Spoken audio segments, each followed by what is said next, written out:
जय गुरुदेव। संत बाबा उमाकांत जी महाराज के सत्संग में बताया जाता है, पाप बुरा कर्म बन गया तो माफ़ी कैसे होती है। कलयुग के रौद्र रूप की हो गई है शुरुआत।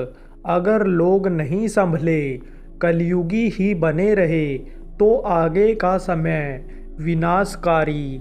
पूरे समर्थ संत सतगुरु दुख हरता उज्जैन वाले बाबा उमाकांत जी महाराज ने सत्संग संदेश में बताया कि कलयुग में मलिनता गंदगी ज़्यादा आ गई है।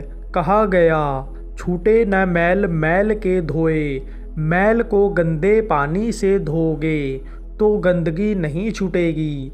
ऐसे ही इस वक्त पर लोग एक तरह से कीचड़ में फंस गए हैं, तो अब उनकी सफाई कैसे होगी।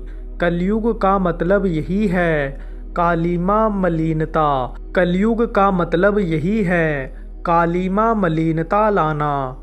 कलयुग ने कहा, दीमक चढ़ जाए ग्रंथों को, ब्राह्मण पंडितियाँ तोड़ें, बधिक हो जाए क्षत्रिय गण, शुद्ध सेवा से मुख मोड़े, सूखे नदियाँ धसे पर्वत, तब विजय हमारी हो। गृहस्थ धर्म का मतलब समझ नहीं पा रहे लोग, इसलिए हैं दुखी।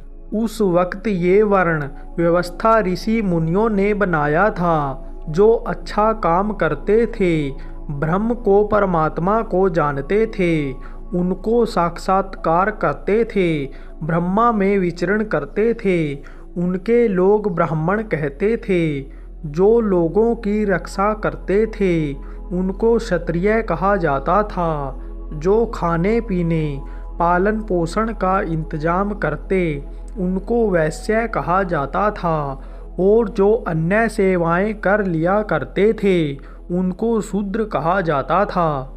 इन सब का धर्म होता था, जैसे गृहस्थ का धर्म, जैसे इंसान का धर्म, जैसे इन जातियों का धर्म होता है।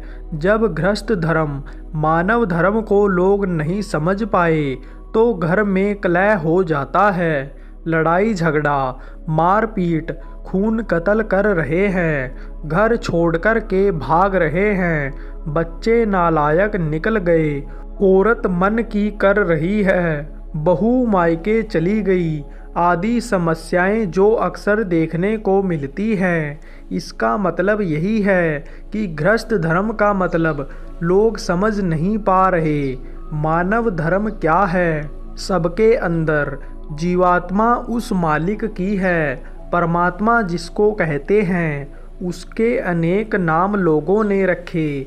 हर जाति धर्म के मानने वाले लोग हैं, भगवान परमात्मा को मानते हैं। कोई कहता है हमारे अल्लाह बड़े, हमारे राम बड़े, विष्णु बड़े, नानक साहब बड़े हैं। इसी में इंसान का जो धर्म है, जीवों की रक्षा करना, उसका पालन न करके जीवों को मार काट देते हैं, कत्ल कर देते हैं। हिंदू मुस्लिम सिख ईसाई अपने अपने धर्म से अलग होकर के हिंसा हत्या पाप करने लगता है। अपने अपने धर्म से लोग अलग हो गए। कलयुग के रौद्र रूप की हो गई शुरुआत। कलयुग का रौद्र रूप दिखाई पड़ने लग गया। रौद्र रूप किसको कहते हैं? कहते हैं, अरे भाई वो तो गुस्से से आपा खो दिए, समझ ही नहीं पा रहे थे कि क्या बोलना चाहिए, हाथ पैर पटक रहे, यह तो आपे से बाहर हो रहे हैं। उसको कहते हैं रौद्र रूप। मरने मारने के लिए क्रोध में आ जाता है। अभी तो शुरुआत हुई है, आगे दिखाई पड़ेगा ये कलयुग का। अगर लोग नहीं संभले, कलयुग ही बने रहे, कलयुग जो चाहता है उसी को अपना रहे, तो आगे का समय विनाशकारी। बचे वही जो सदाचारी शाकाहारी नशे से मुक्त होगा, वही बचेगा। बाकी तो बज रहा काल का डंका, कोई बचने न पाएगा। बचेगा साथ जन कोई जो सत से लो लगाएगा। ये महात्मा लोग कह करके चले गए। कर्मों की मिलती सजा की वजह से इंसान को सुख शांति नहीं मिल रही, अब ऐसे मिलेगी। इस वक्त पर इंसान सुख और शांति खोज रहा है। लोगों को बुरे कर्मों की सजा मिल रही। कहते हैं चोरी की तो पकड़े जाओगे, मार पड़ेगी, जेल जाना पड़ेगा। उसको बुरा मान लिया कि यह बुरा काम है, लेकिन जिसने चोरी कर ही लिया उसकी माफ़ी कैसे होगी। ये बात तो सब बताते हैं कि बुरा करोगे नरक जाओगे, लेकिन नरक से बचेंगे कैसे। यदि बुरा कर्म हो गया तो उसकी माफ़ी कैसे होगी, यह भी तो बताना ज़रूरी होता है। सत्संग में ही बचत का उपाय आदि सब बात बताई जाती है। समझो कीचड़ गंदगी पाप कीचड़ से नहीं धुलता, बल्कि निर्मल जल से धुलता है।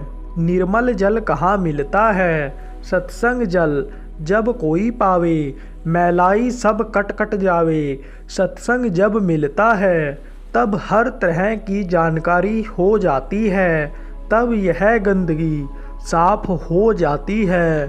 जय गुरुदेव।